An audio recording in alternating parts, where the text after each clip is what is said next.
All right, welcome to the Partner of Profits podcast. Today, I'm excited to have Dustin Howes, a Marine Corps veteran and digital marketing pro with over 15 years of experience in affiliate marketing.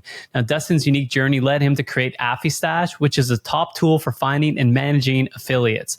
And in this episode, we're going to dive deep into the best tools to find influencers and how to improve your outreach for maximum impact and the best practices to scale your program. So let's get right into it.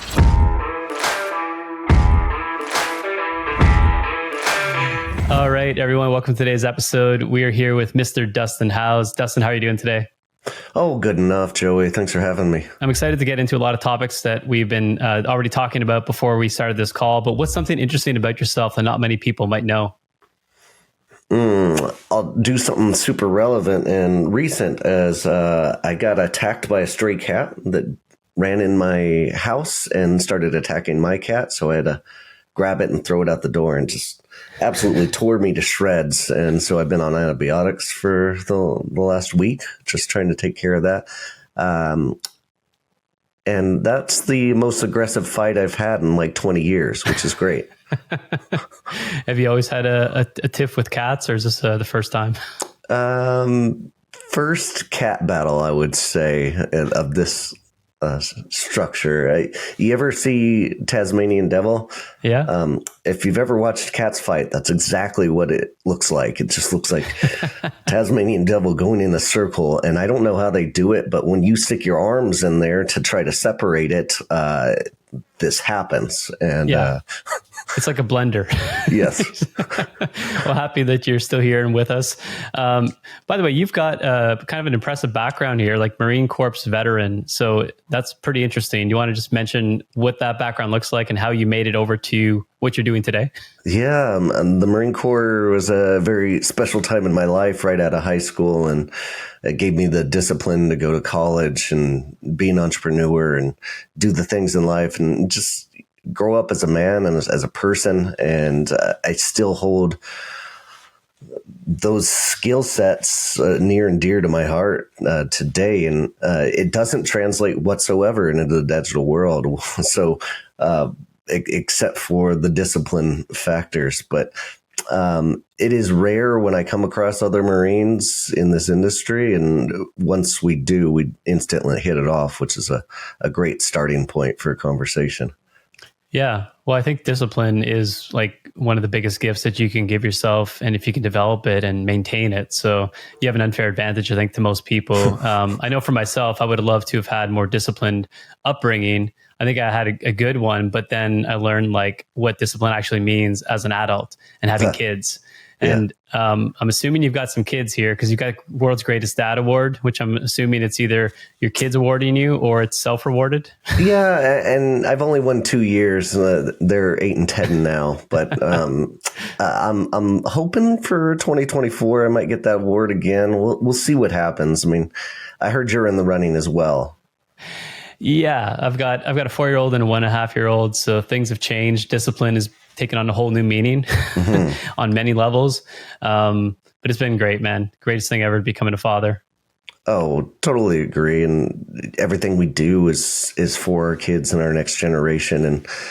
And we work hard, and it's really hard to find that life balance between spending enough time with them and doing your 60 hours a week online as an entrepreneur. So tough fine line to work there. Yeah, I hear you. I used to think I didn't have time before kids, and then you have kids, you're like, oh, this is what it feels like. This is really what it feels like. So, but I'm loving it. It's about discipline and routines, and you get into the habit, and you got to be flexible too. What's been your transition though? So you're in the Marines, a younger age, and then you're now in digital marketing, affiliate marketing, partnerships, all this performance marketing stuff. How'd you get here? Yeah, great question. So after the Marines and after college, I moved to Vegas to be a poker dealer and turned into a poker professional and played for a living for a year. And then I went dead broke and I had to use my college degree to get a job. And I leveraged my Marine Corps experience to get one in security. So I was doing compliance work at Commission Junction. And that was almost 15 years ago. And that's how I got my started. And I saw all of the partners in the affiliate platform, just making incredible amounts of money. I'm like, well, I want to be a part of this equation. And so I started managing programs and started building my own content. And nowadays I make a couple of grand a month on recurring, living that affiliate dream, but I'm still a big fan of being an affiliate manager and managing relationships for brands. And that's where I'm at today. Nice. It's always interesting to hear people's journeys, like their career trajectories, where they thought they're going to go, where they ended up going, and all the space in between. And it's really cool because I like non-traditional careers. I started off in a cubicle, and I thought that's what I wanted to do. Got a degree, I was working it, hated my life. I hated Sunday nights. And then I had so many different careers, and now I'm doing this, and I'm like, I have no training in it. I just learned, by doing, and it's been the greatest reward ever. And I continue to just change trajectories as I see needed, but continuing on the path and the vertical of like affiliates, partners, and influencers. So everyone's got that same journey. I don't know anybody that has a formal training in like affiliate management. Like I don't hear anybody coming out of university degrees like, I could become an affiliate manager. Yeah, that's because it doesn't exist. Yeah. I ended up building an online course that teaches affiliate management best practices. It's called performancemarketingmanager.com. And I tried to sell that course for 5 years, beating my head up against the wall of selling something that nobody knew that they needed.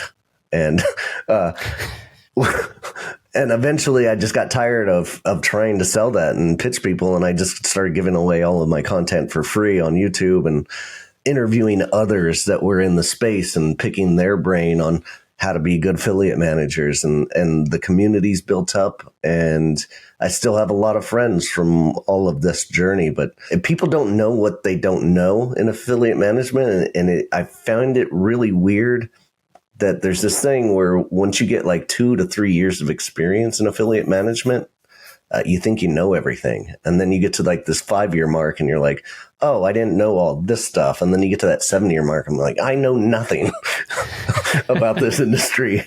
And then you go on this new journey of, going through and trying to educate yourself on a continual basis. And those are the guys that stick around the longest. Those are the people that are running agencies out there that are doing this the best with their best practices and what they've learned through the years. Yeah, you mentioned something that's interesting, and I think it applies more than just affiliate management, but it's like the older I get, the more we know, the more you become aware of how much you don't know and how much the ego kind of dissipates. For sure. Like, I'm okay not knowing everything, and I'm okay not being the expert. I don't think there are perfectionist experts out there. And the faster you can get rid of the ego, the more you can actually learn and absorb. But with affiliates, walk me through, because it's been a while you've been in it. What was it before? What is it now? And just like for people who are brand new to affiliate management, because I think a lot of people get this sense of like, oh, it's an MLM thing. And I'm like, well, it is and it isn't. Like there's different ways that people can look at this. And I think they take the negative approach a lot of times and look at affiliates as maybe even hurting their business to some degree. But just how has it progressed since you started, and where is it now? Well, I would say like the original thought process, going back 20 years, people have a general misunderstanding about affiliate marketing because there's a lot of fraudsters out there stealing commissions with the last click, right? There was folks that were doing nefarious things to pretend like they were doing any kind of incremental value in bringing customers to you just by forcing clicks or doing pop unders, whatever it may be, and to earn those commissions, quote unquote earn. And then you went into like the world of coupon and loyalty sites, which were super hot 10 to 15 years ago. And people made a killing doing that. And again, like last click attribution has always been a standard in affiliate marketing. And there's just companies that were looking at their overall attribution models and their funnels and realizing the affiliates aren't doing all that much just by taking that last click and taking full credit, right?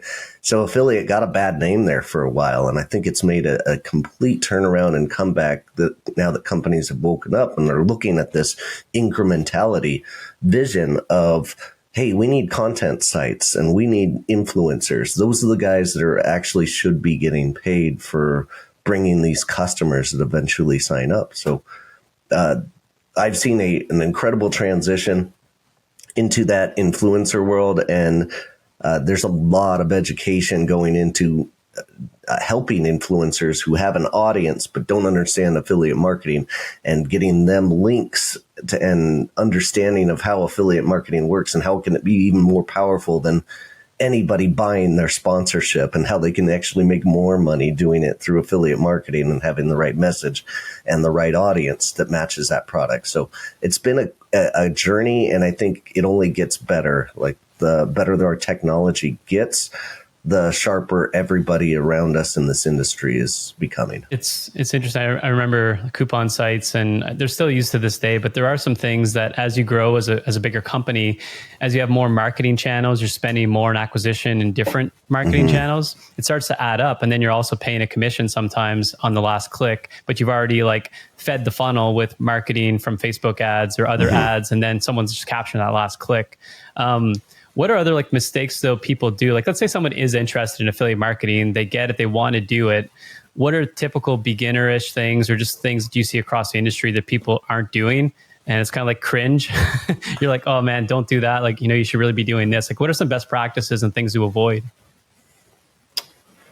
I'd say the cringiest thing that happens is people create an affiliate program and think that people are just going to flood in and start promoting their program. And so they do nothing with it, or they assign it to a junior marketer or the SEO guy, and they create it on a platform that they didn't do enough research on, right?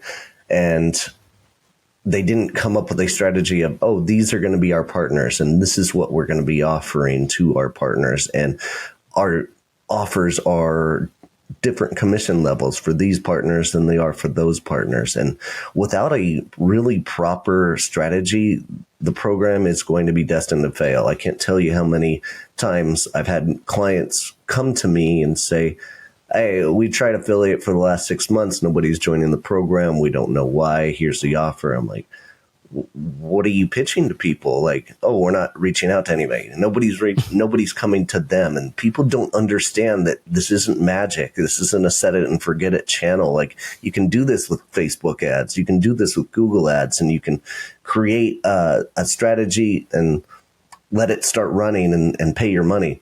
Affiliate does not work like that. Affiliate is so much work. You need somebody dedicated on your team, reaching out and finding the right potential and the right partners to come and promote your product, or it just will not grow naturally. Yeah, I've experienced that a few times where people build something and expect it just like, it start happening. People start showing up to your door. And other people do the opposite of like, they outreach people, but they have no tested assets. They don't really know what they want them to promote or how they're going to promote it. There's no mechanism that they can use. So it's an interesting thing, but you did mention payouts, and I'm curious, like, what are you seeing with, you also mentioned influencers, and like influencers is really what I focus on nowadays, more so than just, an affiliate is an influencer and an influencer can be an affiliate. I think that there's distinguishes between like how they promote and how I categorize them. But what are you seeing maybe in the terms of payout? Like, let's say you do have your offer dialed in, you have somebody outreaching people. How do you compete? How do you like compensate them appropriately while mitigating the chances of them just wanting a flat rate deal of some sort, especially with influencers? They want you to pay like $5 or $10K for like a story, but you obviously want to bake in some sort of performance model that you guys can both grow together. Oh man, such a good question. And there's not time in the day to discuss like every nuance of that, right? But I'll give it my best shot. And influencers could be fickle and think that they deserve this much money, and they don't come down from that offer, right? If they want $1,000 just to post one reel, and all right, well, what's that going to get me? What is your average views? What are your average comments and engagement? I want to see all these statistics if you rate this. And the vast majority of them don't have media kits that are backing up what they're asking for. And so that's a big red flag for me. If you don't know this information, then how are you going to promise these things when we start working with you? So when they don't have that information, that gives me a foot in the door to talk them into and educate them about the affiliate marketing industry and how powerful it actually can be. And I can give them case studies about other influencers that I've worked with in the past that have made lots more money with their similar audience that they have by doing these simple steps. So I'm always trying to talk them into doing work on a performance basis, but this is a relationship and a partnership, and there's give and take to both sides. And I don't want them having to take all of the burden and do all of the work. I want to be able to help them. So if they ask for money, I can cut that money in half and say, hey, I can do this, but I also can give you commissions so that you have skin in this game and you can do this. Also, I'm going to gift you the product so that you have a really good user experience with it and can actually tell your audience about your unique position, because that is the biggest winner of all. There's some programs that don't even let you into the affiliate or influencer program unless you've tried out the product or own it. I'm not on board with that, but I do like it when that firsthand experience is there. And that's most of the time that I work with the influencers that I'm going after that are specific to the niche that I'm trying to recruit for. Yeah, it's definitely, you need a couple of tools in your tool belt. And one of them that I like that you mentioned was, I call it like the hybrid deal. You might call it something different, but basically cutting their flat rate by a certain percentage in compensation of a variable performance compensation of profit share, so that, you know, they have a chance of making more money. And where I've seen this be really successful, and I'm interested to hear your opinion on this, was YouTubers who have evergreen content and videos that don't disappear and actually sometimes build momentum as their channel grows, have a lot more to make than just a flat rate deal. And similar to you, I've created case studies with people. It's like, I could pay $500 if you want for this YouTube video. However, look at this case study, this other person that we paid only a percentage of sales instead. And if you still want a flat rate, we can, but I still suggest you take this because the dividend long-term is going to continue to compound as you grow your channel, which you are growing your channel. And if you're highlighting the right influencers, you know, you have to be confident that that's going to happen. And we use a few tools for that too. But what's been your experience when presenting the case studies to influencers, and where do you see that really benefit them on which channels? Yeah, it's the reception is a little bit of a mixed bag. You've got to say the right thing without, sometimes you say, hey, I can't pay you that sponsorship. The conversation's over. They don't want to hear it. They think they're worth this much. And if they're not going to get that, they're not negotiating. And it's even worse with agencies. If they have an agency involved, traditionally, it's been pretty difficult for me, at least, working with agencies of influencers, because their bottom line is determined by selling the packages of that client, right? And so that's a tough conversation as well. But some agencies are better than others. They're not all built the same. And so what do I do when I get friction with these? I offer up more value than anybody else can. And personally, I'm going to be the guy that is going to help them optimize their content to the fullest on YouTube so that they can rank organically. And that's like a hidden gem of it all, right? If they're doing good YouTube content, they probably know how to SEO optimize their videos to a certain point, but I have a skill set and tools in my tool belt that can help them rank a little bit faster. I always offer up to, what is the word? I pay for their video to be watched more and get more exposure, because I think that's a very great way to start paying Google to help it start ranking and get more visibility. But also Google likes it when you're paying them money. So they will rank you higher organically after the paid sponsorship is done portion of that YouTube video. So there are ways to play around with it. And I think just offering up my own services to help them make as much money as possible is the biggest thing that I can do in terms of a relationship building for the future. Yeah, I love that. Like, you're not just adding value in terms of money, you're adding value in terms of knowledge. And some of these people, they may or may not know some of these tactics you have to teach, including like influencers on Instagram or TikTok who don't necessarily know the affiliate game or the power of that and what it could be. And then on YouTube, the way we framed it in the past too, and it sounds like you're doing something very similar, is like, hey, we're going to invest in this for you. We're not necessarily saying we're going to pay you the sponsorship. We're kind of reframing it to be like, we want to invest in you as a creator. We know your time is valuable, and it's going to take you time to actually produce this content, edit it, especially when talking YouTube. And then we're going to amplify the content with you by putting into an ad spend to get that video cranked up a little bit more, or offer our services in exchange for more value to add, so that this is an actual successful campaign for you. So those are cool things. I'm happy to hear you're kind of doing the same thing on your side, because we've seen a lot of success from it. So then let's say now, it's the big question everyone has, and it always kind of boggles my mind that people ask this, but I get it. It's like, where do I find affiliates? Where do I find influencers? And, and I guess the secondary question would be, how do I know if they're worth paying what they're asking? So what are your like go-tos to find influencers? If you had a new brand you're working with in the next 30 days, what are you doing?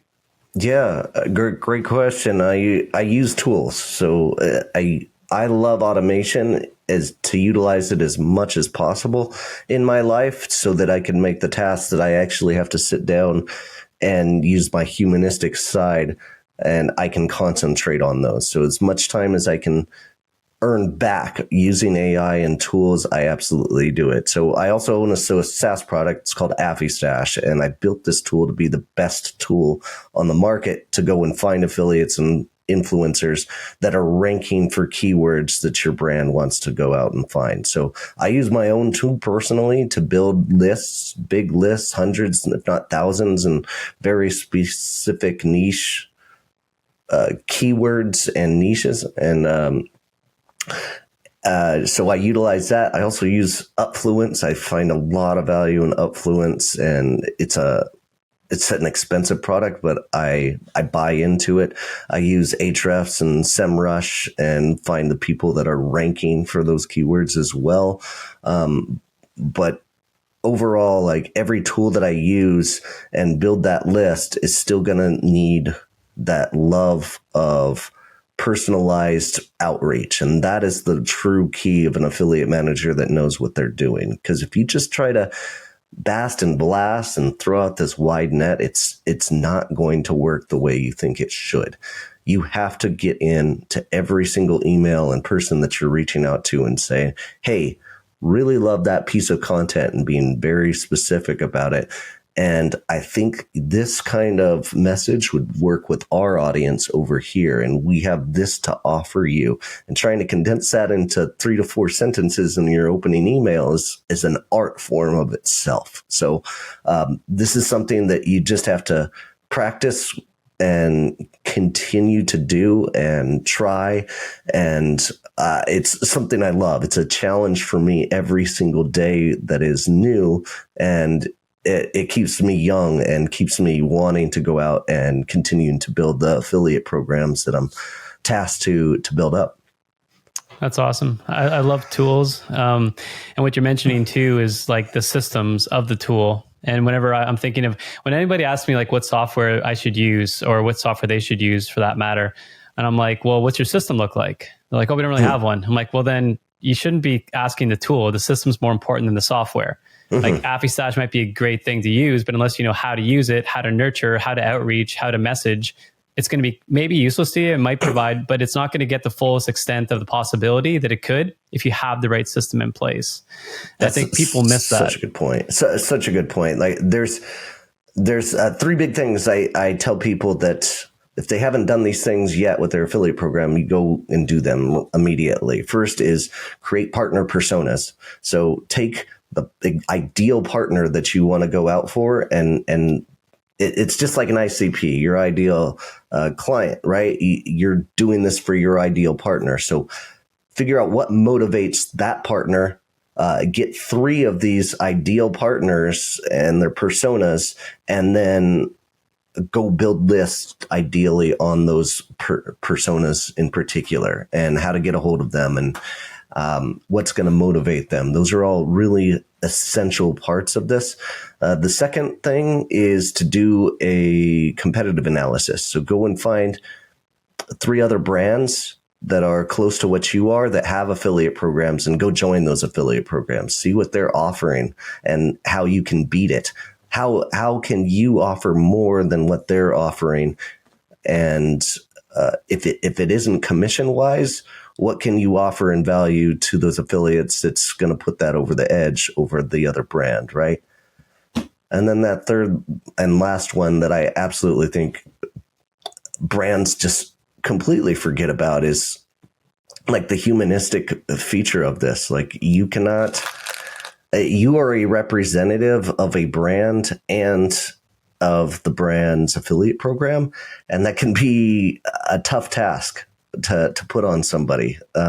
So understanding your brand wholly is a really big important component that I didn't realize when I was younger. Like, I thought I could just jump in as an affiliate manager of a brand and not really know the product and just run relationships. And the more experience I got, the more I realized how important it is to know that brand inside and out as an affiliate manager and be the best representative of that company that you can be.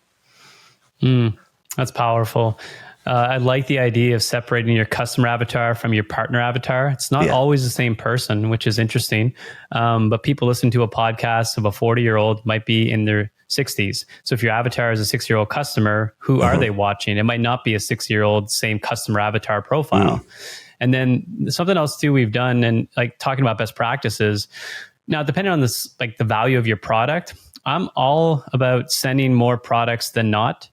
And even if they're like, I'm not that interested, I'd be like, I totally understand, but would you still want to try the product? And if ever you are interested, that's gotten such a great response rate too. And or if they're promoting another product that I want to kind of poach them from, I'll be like, oh, I totally understand. You have an exclusivity rights agreement. You can't promote anything. How about we just send it to you anyways, test it out? And we've seen long term where like they're like, yeah, my contract ended. I really liked your product better. And what I've seen and noticed from other companies is like there's a scarcity component. And this happens a lot. I mean, and this comes down to culture and like the core beliefs of the company and the CEO and the leadership team. But what helped me a lot was our CEO back when I started in 2015. He taught me about like abundance. Like, you know, I would be like, oh, we can't spend that much money. We can't send that much product. And he'd be like, no, go. We need to spend. We need to send. And I started to do that and I started to develop that. And then when I started to work with other clients and realizing how much scarcity-based thoughts that they had and how it was holding them back, and then I couldn't really run my system because you have to kind of have faith that the system's going to work. And at first it feels like we're giving so much. But I feel like giving is something that's an exception to the industry these days, where that gets attention more so than like, oh, I don't want to work with them because, you know, they don't actually want to promote me. Like, always lead with like value as much as you can, even in the face of a no. And back to discipline. I think the discipline thing that it sounds like you're doing too is just reps. You know, like continuously doing the reps, putting in, let the system run itself, and continue to execute. Like, so many people, they'll send one email or one mass blast and that's it. And personalization, something that got my attention, especially with the podcast recently, is like, you'll get the standard, you know, this person wants to be a guest on your podcast. I'm like, okay, you know, you read through, if it's cool, maybe you take it. But then one person emailed me and it was like, just saw your interview with John Smith last week. And I was like, oh, like that, and it's relevant, you know? So like talking back to like harmonizing with the content and the message of the person, that got my attention. So I thought maybe something happened with the episode, like maybe something was wrong with it. Maybe there was something like, so it tuned into the conversation. And I think personalization is a real big component of like outreach to get actual attention and taking your time with that. Let's go back to affiliate. So it's AffiStash? Yeah, correct. AffiStash. Okay, so walk us through that, because I love tools and I want to build my own tools, and I'm just inspired by you building your own tool now. Go a little bit deeper in what that is and like what businesses are using it, in addition to like how you're using it. All right, but before I get into that, I want to jump back into that last thing that we talked about, personalization. One last thing that I want to tell people about is I do Loom videos. I probably do 15 a day, and each one of these Loom videos is in the outreach portion of it, going to somebody and making a small suggestion on their website. of like, hey, I saw that this link was dead. I just wanted to let you know. That thing goes so far, like an incredible amount of value. And street cred comes from you trying to help somebody out first before you start asking for things. So just keep that in mind as an affiliate manager and you'll be more successful. So, all right, now going into AffiStash, the tool itself, it was a young kid in Europe keeps poking me and tries to be on my podcast. I'm like, yeah, okay, cool. And then I go and try his product. He gives me a demo and I'm like, this is the best product on the market. How the hell did you do this? Like, and I'm like, what are you doing to market it? And he's like, nothing. And I said, how about I come on as an advisor? And he's like, why don't you be CMO? And so we've started building this tool together. He's an incredible developer and CEO, and everything that I want out of a product, I give him this suggestion and he goes and builds it. And now this has become such a powerful tool that I'm using it on the daily myself for all the recruitment that I'm doing.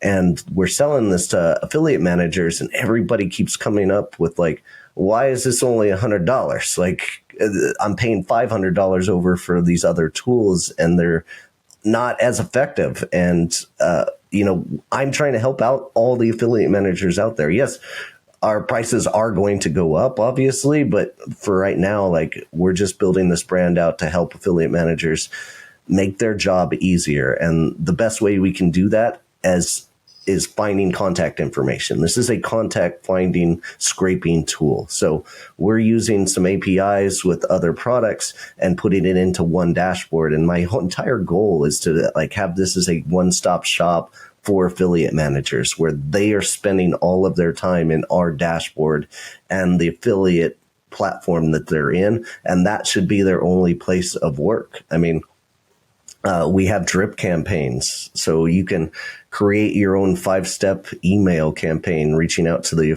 partners that you want and customize each one of those before you send it out. And it's just automated. And when you get that response back, that's when the relationship starts, right? And then we're finding the contact information of all of these people that are at these companies. So if you put in a URL and where they're ranking for a keyword that you guys want to be a part of and you want to be on that existing list or listicle, whatever it may be, we're going to find the right person at that company that is the person to be reaching out to. And we're going to give you their email address. We're going to give you their LinkedIn profile so you can hit them with 2 points of contention of outreach. And I find that to be extremely powerful to getting responses from people out there. That's awesome.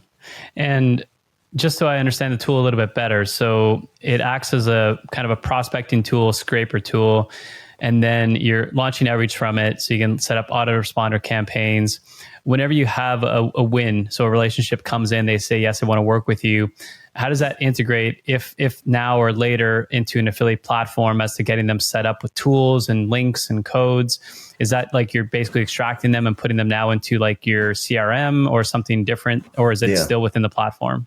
I mean, we are building out the CRM aspect of it. That's the last step. I wanted to get the functionality of the tool scraping tool and finding the contacts first and foremost. And we've really honed in and perfected that process. Now we've got the drip system in place and that is getting ironed out. And then that last step is going to be the CRM functionality so that you don't need a HubSpot or whatever you're using out there, or your spreadsheet if you're a little behind the times. And you can use our system for all of that. But, that's all the pipe dream of having that one-stop shop to go as an affiliate manager. And we're not quite there yet, but the tool itself today is fantastic.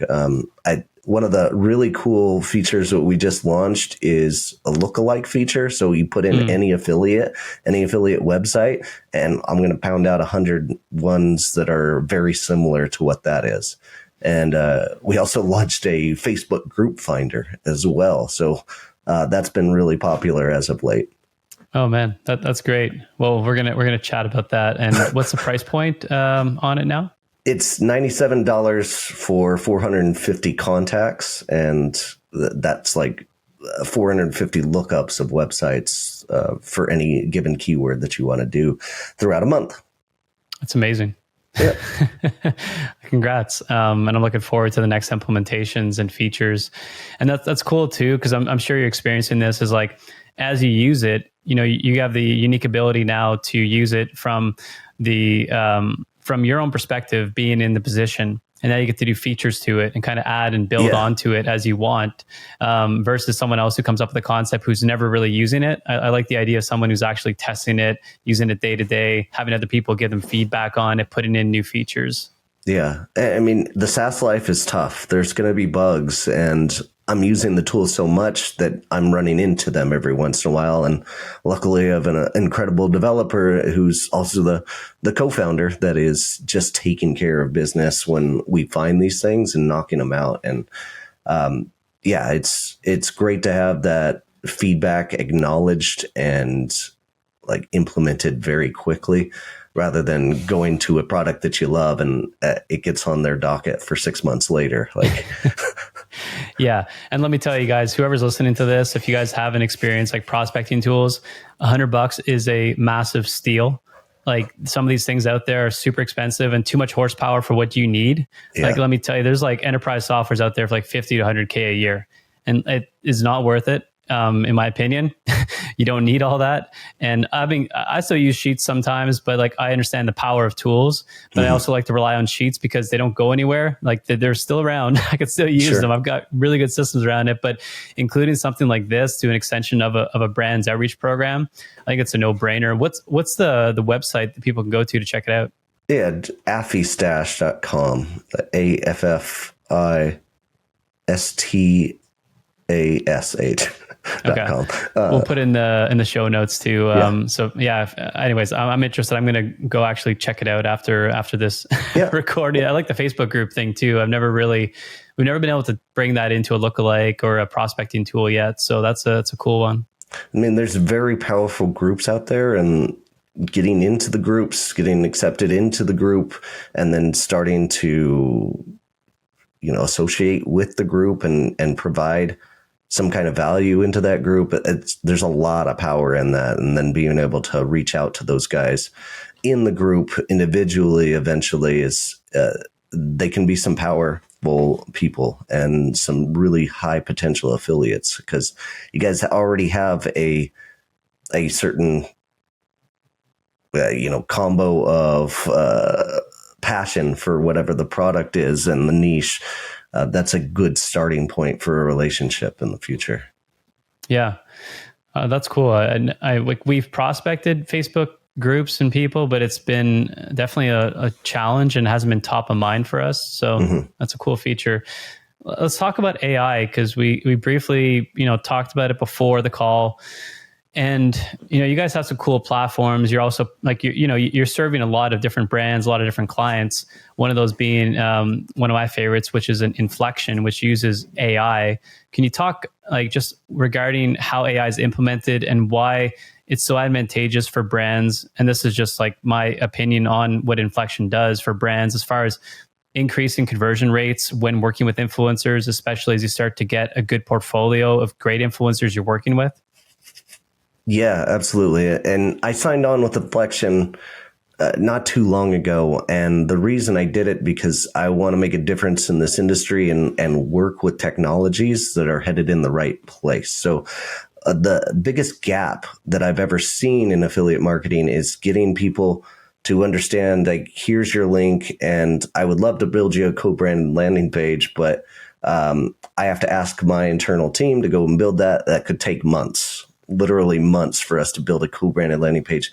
And with Inflektion, you can literally do it in 5 minutes for the affiliate. So giving that power and automation and creating something that is going to convert higher instantly is a very powerful tool for affiliate managers out there. And the platform is just filled with these kinds of features to make your life easier on the affiliate manager. First off, like the assets that we provide, like having the assets for the affiliates that are ready to go, email swipe copy, one-sheeters, PDFs, anything regarding like blog topics and like helpful ads that are working out there, logos, all of this is inside the dashboard for the affiliate to grab and go and start promoting. And that makes your job as an affiliate manager so much easier. If you just think about this in a time perspective, yes, that might take you 5 to 10 minutes to put that together via email,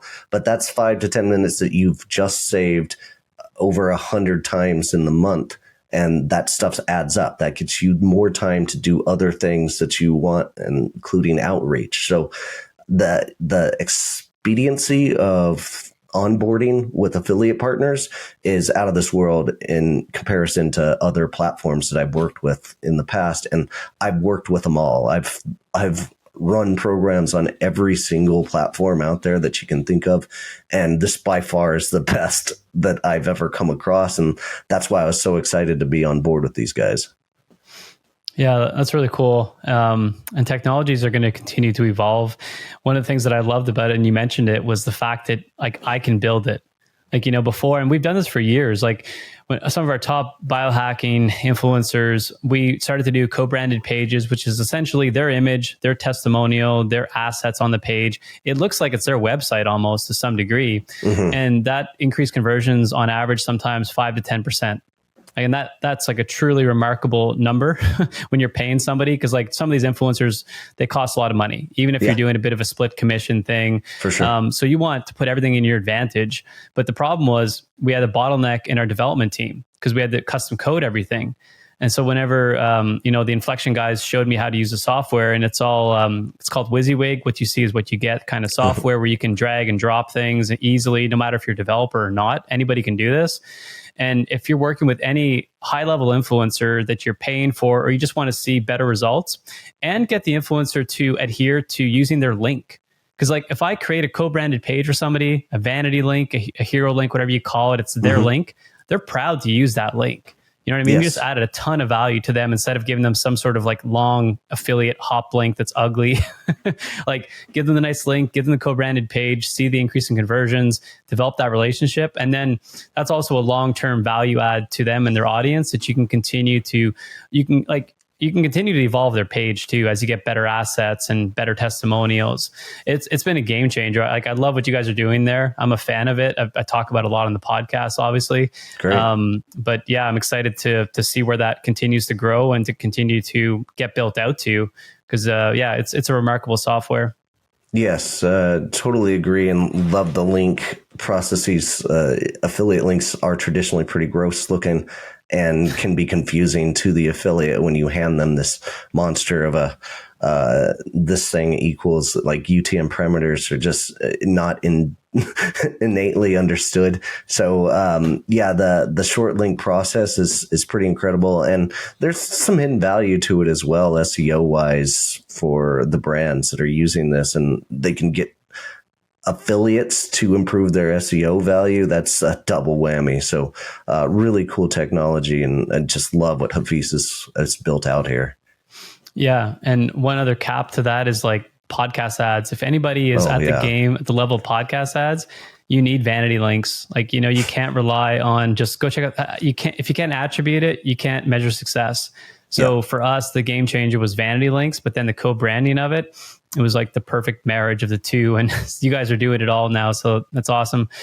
Listen, Dustin, how else can people work with you? What are you looking for in terms of like people coming to you or networks that you're looking to be a part of?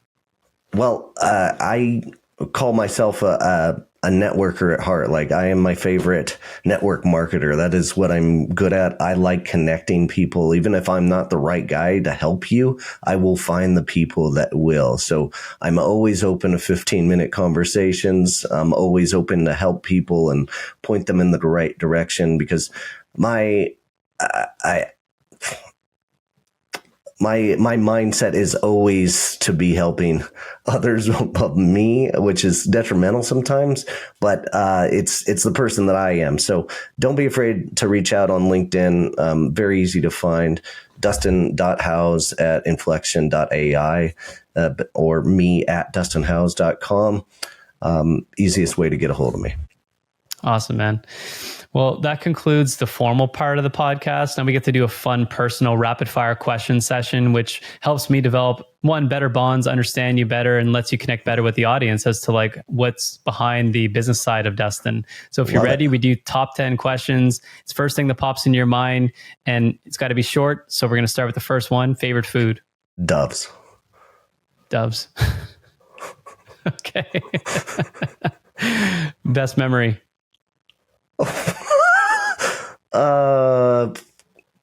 Sitting in the truck with my dad and listening to Pickup Man by Joe Diffie. Nice. I love Joe Diffie. If you had another go around and you got to write a new story for your life, what would it be in 30 seconds or less? I guess it would be more like a butterfly effect kind of movie where I did something a little bit different and it turned into this outcome. And I wish I could have predicted the future and done things differently, but I love my life and where I'm at. So Gerard Butler would play me, I guess. That would be the closest thing I would know. I love hearing that too. When people are like, no, I just like my life. It's what I want. What's the best productivity hack you've implemented in your business or personal life? I think my favorite tool of all time is Loom. Like, I hate typing and I love personalizing a message, and Loom just lets me do that. And I've made tens of thousands of Looms throughout the years. I just love that tool so much. Yeah. Yeah, Loom's great. And it provides transcripts too, and you can play around with it AI later. Like, there's so many wonderful things to it. Number 5. All right. So now this is a trick question for most people, but some people want to retire, but whether or not you want to retire, or maybe you don't, what do you do in your traditional retirement years? I would say spending time with grandkids, hopefully. Like that's where I want to be. I want to be fun grandpa and not have the responsibilities of kids anymore. Like, and everybody wants to travel. So like going to the places, I've seen a lot of the world. And so going to places my wife wants to see is super important for me to get to that retirement level. Nice. And what's a book that changed your life? Dang. Tough one. I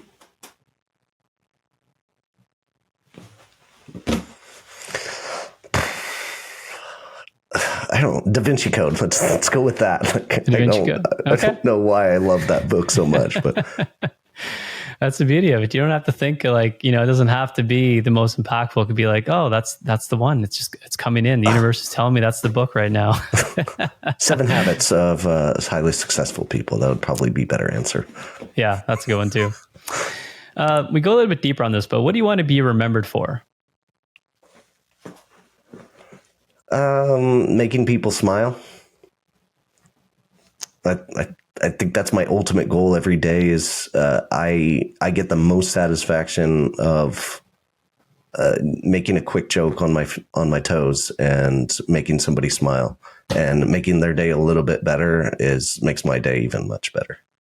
Nice. Now you're a dad, so there might be something here relating to this. What's a skill you'd recommend developing as early on as possible in life to have the maximum impact longer term? I would say getting a general understanding of what affiliate marketing is and partnership marketing, and then coming up with a concept that is unique and running with that and sticking with it. I wish I would have taken a niche and just concentrated on that when I had money and time before kids, and sticking with it as hard as I possibly could would have been a real game changer. And that's what I suggest to people, hone in on a niche and vertical and a product that you really believe in, become a master at it as an affiliate, and then move on to the next thing. And I just haven't done that through my life. My ADHD is all over the place. I'm doing all these other tasks and trying to do it all. And it's just been a giant mess. So focus. Nice. If we're meeting up again today in a year from now, is there something you're working on that we'd be celebrating the completion of?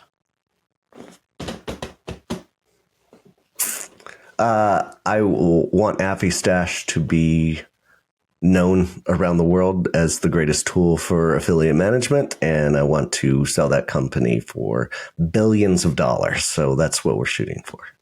All right, let's start one sale at a time. Absolutely. And final question, what's one bucket list item that you want, or just a new chapter in your life that you want to write? Man, these are so good. I want to start living that affiliate dream eventually.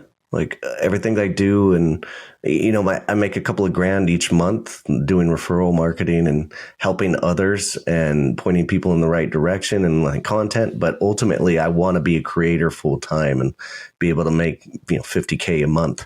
Doing that would be the absolute dream. Love it. Love it, man. There's time and there's creativity, and you've got both. So looking forward to seeing all those things come true for you. Dustin, thank you so much for being on the show today. I learned so much, and hopefully everyone listening did as well. Any final words? Joey, this is a fun format. I love the questions at the end. Like, it's very unique and fun for me to answer as well. Appreciate you giving me this soapbox, and thanks for running a good show, man. Awesome. Thanks again. We'll see you on the next episode, guys. Take care.